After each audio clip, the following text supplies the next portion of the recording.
কৃষক বন্ধুসকল ধান খেতিত আমি কম বেছি পৰিমাণে সাৰ প্ৰয়োগ কৰোঁ DAP পটাছ নাইবা 10-26-26 আমি প্ৰয়োগ কৰোঁ আৰু গোবৰ সাৰ বা পচন সাৰটো আমি ব্যৱহাৰ কৰোঁৱে তে কৃষক বন্ধুসকল আপোনালোকৰ ধান যেতিয়া ৰোপণৰ 15 দিনৰ বেছি হ'ব বা 1 মাহৰ ভিতৰত থাকিব তেতিয়া আপোনালোকে এনেকুৱা এটা মেজিক সাৰ আপোনালোকে ব্যৱহাৰ কৰক আৰু কি সাৰ ব্যৱহাৰ কৰিব তাৰ ফলত কি হ'ব আপোনালোকৰ ধানৰ যোনটো গুচ্ছ বা যোনটো থোপা সেইটো ডাঙৰ হ'ব আৰু আপোনালোকে অধিক উৎপাদন পাবলৈ সক্ষম হ'ব আৰু এনেকুৱা দেখিবলৈ পাব কৃষক বন্ধুসকল আপোনালোকৰ ধাননি পথাৰ একেবাৰে সেউজীয়া হৈ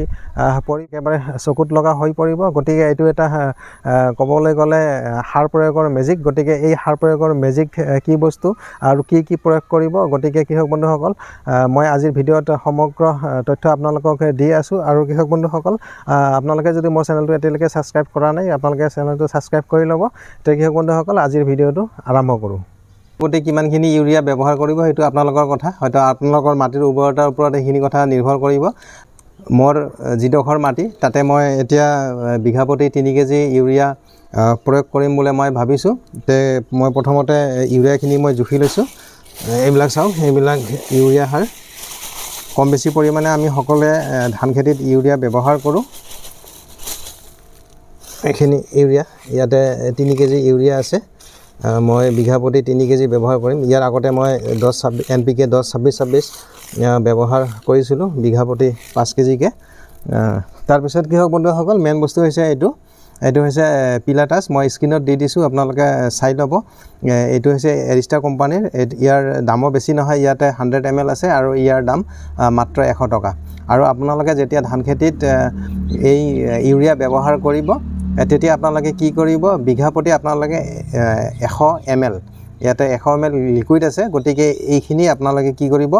যিমানখিনি আপোনালোকে ইউৰিয়া লয় সেই ইউৰিয়াৰ লগত বঢ়িয়াকৈ আপোনালোকে মিক্স কৰি ল'ব গতিকে কেনেকৈ কৰি ল'ব মই আপোনালোকক দেখুৱাই আছোঁ আৰু তাৰ আগতে আপোনালোকে এইটো এনেকৈ জোকাৰি ল'ব যিহেতু লিকুইড এনেকৈ কিবা এটা দি ফুটা কৰি ল'ব কৰি দি এই যিখিনি আপোনালোকৰ ইউৰিয়া সাৰ থাকিব এইখিনিত আপোনালোকে এনেকৈ ঢালি দিব এনেকৈ পুৰা 100 গ্ৰাম দি দিব আপোনালোকে ইউৰিয়া কিমানখিনি ব্যৱহাৰ কৰে সেইটো আপোনালোকৰ ওপৰত বিঘা প্ৰতি কিমানখিনি ইউৰিয়া ব্যৱহাৰ কৰে মই ইয়াতে 3 কেজি কৰিছোঁ দেখিছে মই ইয়াতে দি দিলোঁ ইয়াতে আৰু পানী চানি মিক্স কৰিব নালাগে তাৰপিছত কি হ'ব বন্ধুসকল আপোনালোকে এনেকৈ বঢ়িয়াকৈ আপোনালোকে ইউৰিয়াৰ লগত এই যোনটো পিলাটাছ এইটো একচুৱেলি PGR হয় এই PGRখিনি আপোনালোকে বঢ়িয়াকৈ মিক্স কৰি ল'ব তাৰপিছত আপোনালোকে ধান খেতিত এই ইউৰিয়াখিনি আপোনালোকে প্ৰয়োগ কৰক তাৰপিছত এসপ্তাহ পিছত আপোনালোকে দেখিব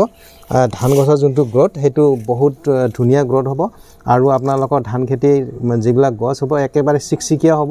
এটাও মানে এখিলা পাতো নাথাকিব যে হালধীয়া হৈ থাকিব গতিকে আপোনালোকে এনেকৈ ব্যৱহাৰ কৰিব পাৰে আৰু আপোনালোকে এই পিলাটাছখিনি বঢ়িয়াকৈ আগতে মিক্স কৰি ল'ব তে কৃষক বন্ধুসকল মই ক'লোৱে আপোনালোকে বিঘা প্ৰতি কিমানখিনি ইউৰিয়া প্ৰয়োগ কৰে সেইটো আপোনাৰ ওপৰত হ'ব বা আপোনাৰ মাটি কেনেকুৱা বা মাটিত আপোনালোকে আগে পিছে সাৰ কেনেকৈ প্ৰয়োগ কৰিছে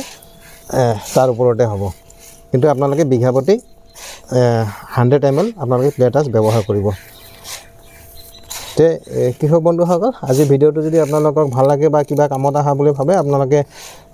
লাইক এটা নিশ্চয় কৰিব আৰু কিবা যদি কথা থাকে সুধিব লগা গতিকে আপোনালোকে কমেণ্টত মোক সুধিব তে কৃষক বন্ধুসকল আজিৰ ভিডিঅ'টো ইমানে পৰৱৰ্তী এটা ভিডিঅ' লগ পোৱাৰ আশাৰে আজিৰ ভিডিঅ'টো এইখিনিতে সমাপ্ত কৰিছোঁ ধন্যবাদ